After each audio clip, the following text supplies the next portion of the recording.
নমস্কার দর্শক বন্ধুরা, রেস স্পোর্টস বাংলার এক নতুন উপস্থাপনাতে আপনাদের সকলকে স্বাগত জানাচ্ছি।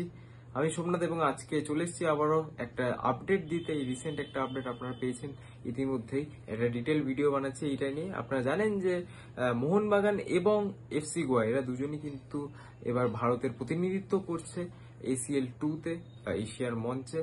কিন্তু আপনারা যেমনটা জানেন দর্শক বন্ধুরা, যে গত সিজন বা আগে বেশ কিছু সিজনে যে জিনিসটা হতো, যে সেপ্টেম্বর মিডে ISL-টা শুরু হয়ে যেত এবং এই টিমগুলো যথেষ্ট গেম টাইম পেত, প্রিপারেশন টাইম পেত তাদের ACL ম্যাচেসদের জন্য। কিন্তু এইবার এই জিনিসটা হয়নি, কারণটা আপনারা অবশ্যই জানেন। তো যাতে ACL এর যে টাফ অপোনেন্টস ফেস করতে চলেছে এফসি গোয়া এবং মোহনবাগান, তাদের এগেনস্ট একটা প্রিপারেশন ম্যাচ কিন্তু খেলতে চলেছে তারা কলকাতাতে 9 তারিখ। আজকের থেকে জাস্ট প্রায় এক সপ্তাহ পর কিন্তু এই ম্যাচটা হতে চলেছে কলকাতাতে। এফসি গোয়া টিম আসবে, এখানে খেলবে, মোহনবাগানেরও টিম প্রস্তুত থাকবে। তারা দুজনে একটা প্রস্তুতি ম্যাচ খেলবে, প্র্যাকটিস ম্যাচ খেলবে। সেখানে কিন্তু অবশ্যই তাদের কি ভুলভ্রান্তি আছে, কি শক্তি আছে, সবকিছুই তারা ঝালিয়ে নিতে চাইবে একেবারে তাদের ফিক্সচার্স এর আগে। যদি ফিক্সচারের কথা বলি তাহলে মোহনবাগানের নেক্সট ফিক্সচার আছে 16 তারিখ। তারা খেলবে আহাল এফকের বিরুদ্ধে যুবভারতী ক্রীড়াঙ্গনে, এবং এফসি গোয়ার আছে 17 তারিখ আল জাওরার বিরুদ্ধে।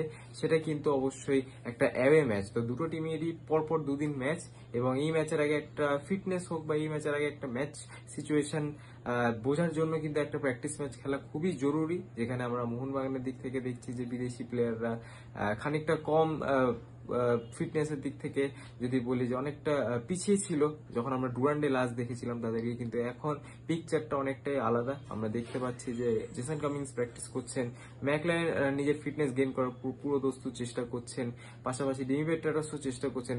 রবসান রবিনো তাদের নতুন এডিশন, তিনিও কিন্তু এসেছেন এবং আজকে খুব ভালোই কিন্তু তার প্র্যাকটিস দেখে লেগেছে। তো আর এফসি গোয়ার যদি কথা বলি তাহলে আলাদা করে বলার কিছু নেই। তাদের যে ফরেন কন্টিনজেন্ট এবার তৈরি করেছে তারা যথেষ্ট ভালো। আমরা ACL 2 এর যে কোয়ালিফায়ার ম্যাচ ছিল তাদের আলসিবের বিরুদ্ধে, সেই ম্যাচে কিন্তু আমরা দেখতে পেয়েছি তাদের ফরেন কোয়ালিটি কতটা ভালো। তো অবশ্যই একটা এক্সাইটিং ম্যাচ হবে। এবং এই রিসেন্ট একটা আপডেট, সম্ভবত আব্দুল রাবি একজন উইঙ্গার, তিনি হায়দ্রাবাদে খেলতেন এবং সম্ভবত তার নেক্সট ডেস্টিনেশন গোয়া হতে চলেছে। মিউচুয়াল টার্মিনেশন এর একটা আভাস পাওয়া যাচ্ছে, হায়দ্রাবাদের সাথে তার একটা মিউচুয়াল টার্মিনেশন আভাস পেয়ে কিন্তু মোটামুটি তিনি এফসি গোয়ার পথে যাচ্ছেন। এটা অবশ্যই AFC-র আগে এফসি গোয়ার জন্য যথেষ্ট ভালো একটা নিউজ। এবং মোহনবাগানের তো আলাদা করে বলার কিছু নেই, তারা ইতিমধ্যে মেহতাব সিং এর মতো একজন ভরসাযোগ্য ইন্ডিয়ান ডিফেন্ডার সাইন করেছেন, এবং পাশাপাশি রবসান রবিনোর তো আগমন হয়েই গেছে। কালকে তার প্রথম প্র্যাকটিস সেশন ছিল এবং আজকে কিন্তু তিনি যেভাবে প্র্যাকটিস করেছেন অবশ্যই মোহনবাগান সমর্থকদের অনেক বেশি আশা দেবে, অনেক বেশি ভরসা দেবে। যদিও রবসানের যে ফিটনেস কন্ডিশনে আছে তার রেডি হতে বেশ কিছুটা টাইম লাগবে, বা